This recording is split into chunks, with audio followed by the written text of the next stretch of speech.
Hi, this is Ed from Exotic Blanks, welcoming you once again to a video that's kind of a tutorial and kind of an instruction sheet on our Rotacrylics by MasterScroller Jeff Powell. First, let's take a look at the blank. As you can see, it has a pattern on the front, and there are two holes, one on either end.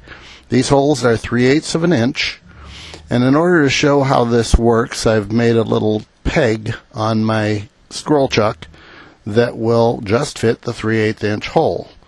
So if we take that 3/8 inch hole and put it onto the peg, and then put the other end of that same blank onto the 60-degree live center on the tailstock, we can find out how square everything is by turning that on and seeing if it wobbles.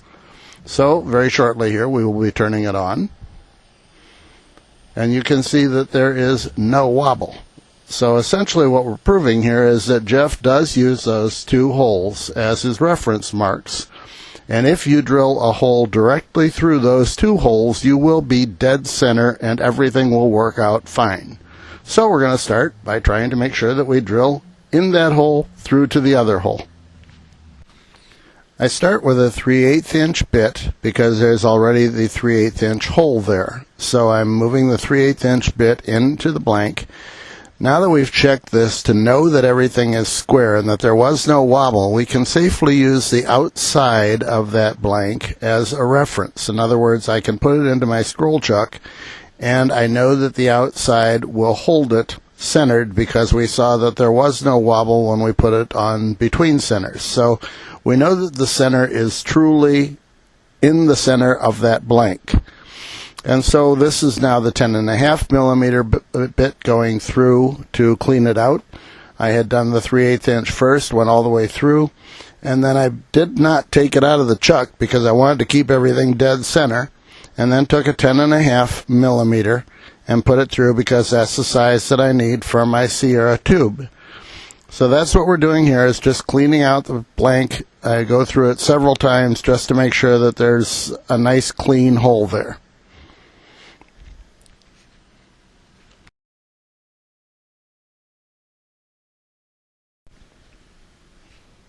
Next, we check the length against the Sierra tube. So I'm checking to see how long I want it. I want the pattern a little toward the top. That's my personal preference. You don't have to do it the same way. If you want to try to make it dead center, you can.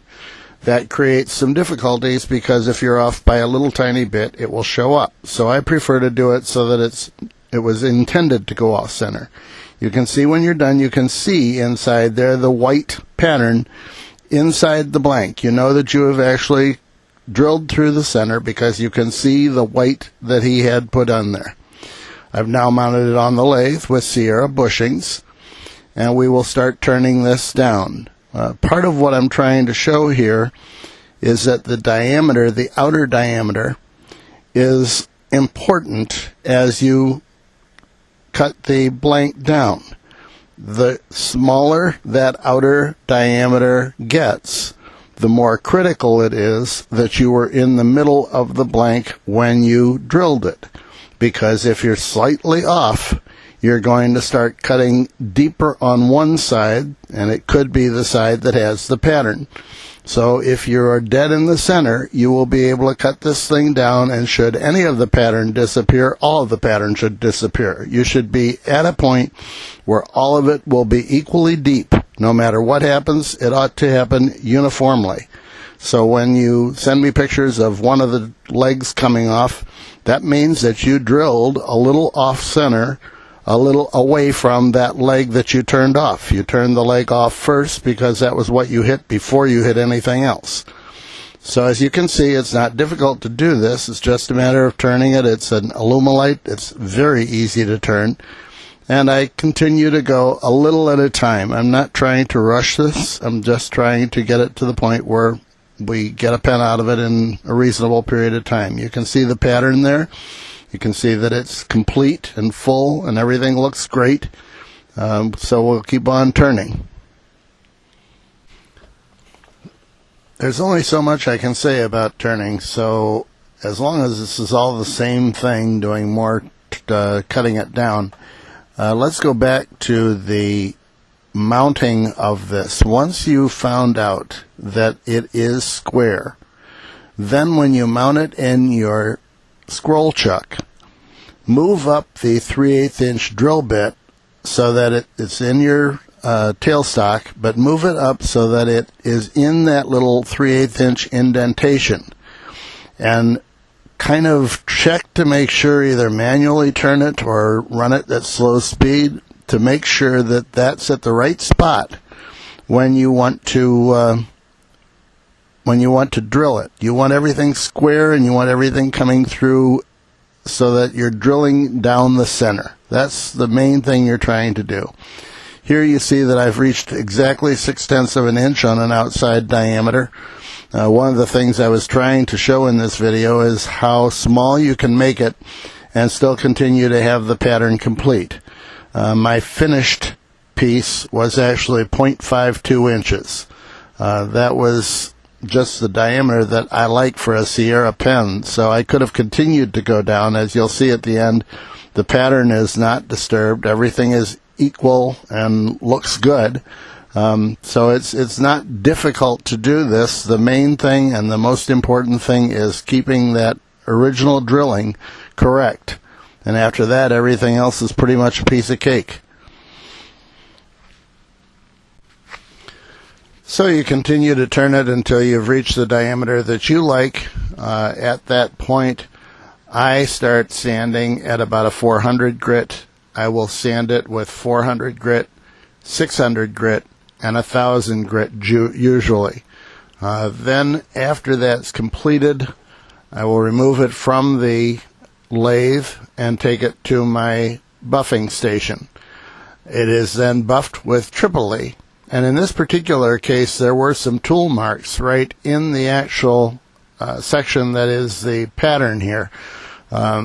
When you have Tripoli on one of your wheels, you can actually do a fine job of removing those tool marks just by buffing in that particular spot. Of course, you're buffing, you're going lengthwise, and so it's counter to the direction that it's been turned, and therefore it's fairly easy to get off any tool marks. So it is an easy thing to do, and I rely frequently on my buffing ability to take care of anything that I didn't see when I was on the lathe.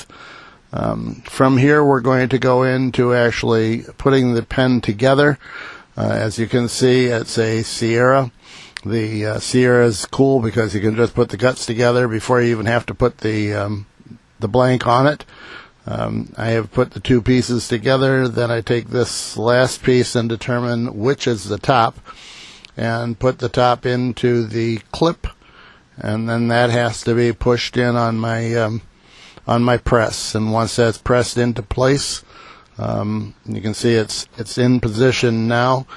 Then we just press it into place so that it's there forever. Tried to get some good pictures of this as far as the actual blank itself, the pen now.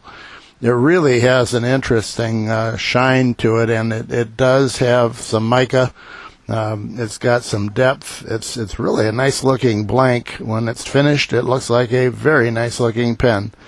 So that's all there is to the Rotacrylics. There's a better, closer picture. There's a number of these available from our website at exoticblanks.com, and they're all reasonably priced, and Jeff Paul makes them all the same way. So good luck and good night, and enjoy your turning. This is Ed at Exotic Blanks. Thanks for watching. Bye now.